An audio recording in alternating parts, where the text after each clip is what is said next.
Estate planning is intended to provide clarity, control, and peace of mind, but even a well-crafted plan can break down when life takes an unexpected turn, especially when a named beneficiary passes away before you do. This situation is far more common than most families realize, and if your estate plan does not clearly address it, the results may be different from what you intended.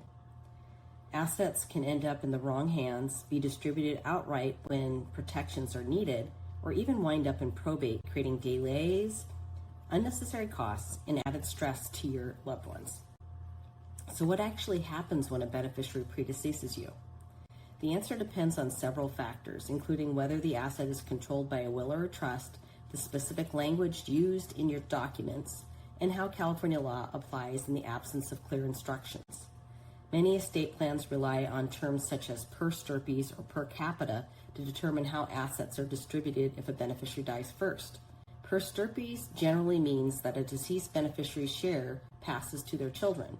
Per capita means that the share is divided among the remaining beneficiaries at the same generational level. These distinctions can dramatically change who inherits and in what amounts, often catching families by surprise. If your will or trust does not address the issue at all, California's anti-lapse statute may step in. Under this law, the deceased beneficiary's share may automatically pass to their decedents, but only if specific conditions are met.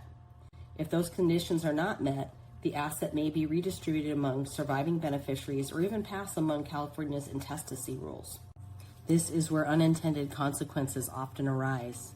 Imagine a parent with 2 adult children, each set to inherit 50% of the estate. If one child passes away and the documents are not updated, the surviving child may inherit everything, or the grandchildren may receive a large inheritance outright with no safeguards in place. Neither outcome may reflect truly what the parent wanted. That's why proactive planning is so important. If you want a beneficiary's children to inherit, your documents should say so clearly, and also include trust to protect those assets until those beneficiaries are mature and financially responsible.